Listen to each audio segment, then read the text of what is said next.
What is going on, everybody? Welcome back. MTG here with another episode. If you're new to the channel, hi there. So I've got right here the Samsung Galaxy S26, the base model.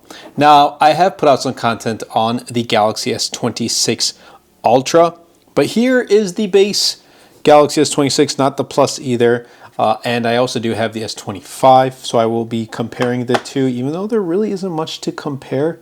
Still want to talk about it. But regardless, let's get right into the unboxing.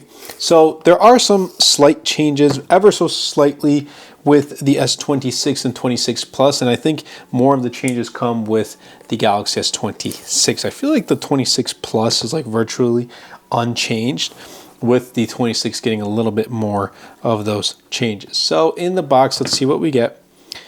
Ooh, I picked up the sky blue, and I like this. I really do. Now, I've seen all of the colors during my content capture at Samsung Galaxy Unpacked. So this is kind of my second impressions. But when I was there, I really did like the sky blue. I actually liked all the colors, but I think sky blue was probably the one I was going to pick up then, and I ended up picking it up for the channel. But that's what we get there.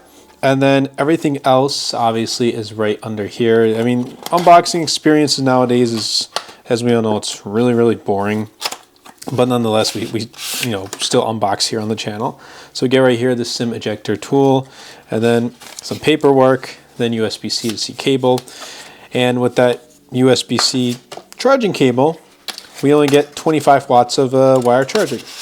The 26 Plus is 45, and the Ultra is 60 watts. So that is a bit unfortunate that we don't really get, upgrades in charging. But hey, we get a larger, physically larger 4,300 milliamp hour battery. So I guess that is a plus. And then we get the new Snapdragon 8 Elite Gen 5 for Galaxy. So I am excited to kind of see how well this performs on a day-to-day use. And then the main change, obviously, we get with the S25, just at first glance, is the camera array. We get that camera island, but again, the setup is virtually the same, like camera sensors and all that stuff, megapixel count, and it looks rounded off pretty much the same too from a side distance, pretty much the same, and then the bottom is also the same. So I'm going to peel this right here, and there we go. I believe it's 7.2 millimeters as its thickness, and a 4,300 milliamp hour battery. So I'm excited to try the ever so slightly battery, see how well it does perform. But the main downside that I saw with this is that it's $900, so it's $899 and a $100 increase. Now the base model is 12 gigs of RAM and 256 gigs of storage, so there's no more 128. But remember, last year 128 was $799.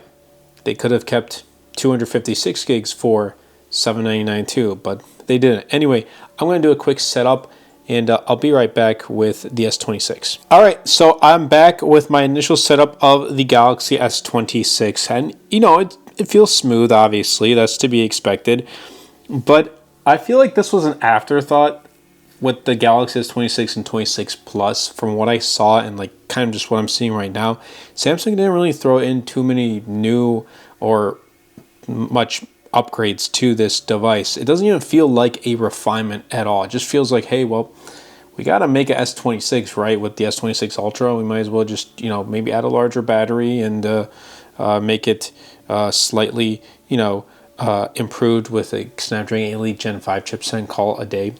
I don't know. Those aren't really refinements to me, if you ask me, because with the price increase and all that, it's just, I don't think this is a good deal anymore. But again, I have to test it and kind of try it out long term.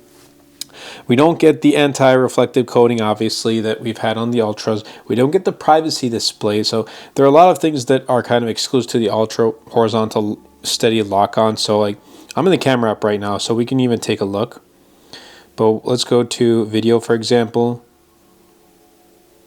Actually, we do. So we do get, okay, so I was mistaken. So it looks like we do get super steady with horizontal lock-on.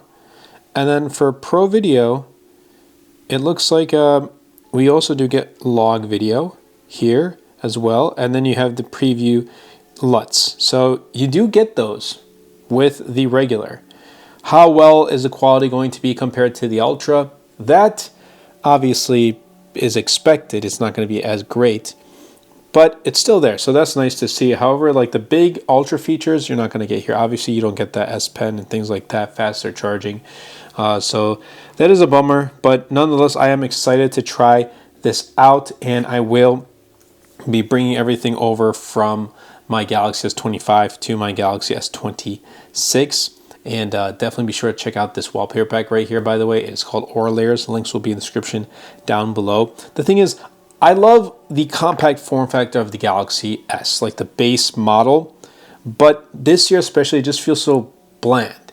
So hopefully one day Samsung may kind of put in more effort into their base S model, but also maybe make a Galaxy like S Ultra Mini. Make this like the Ultra Mini.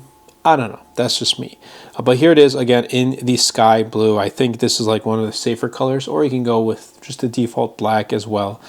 So there you have it. Let me know in the comments down below what you guys want to see about the Galaxy S26. Again, out of the three models, if I were to rate them in terms of which one would I recommend buying, first obviously would be the Ultra. Second would be the Galaxy S26, and third would be the Plus. I think that has like the least improvements. And I've never really kind of liked the Plus because it was just so close in size to the Ultra. I might as well get the Ultra. So that was just me. But anyway, let me know in the comments down below. Thank you all so much for tuning in, and I'll catch you all in the next episode.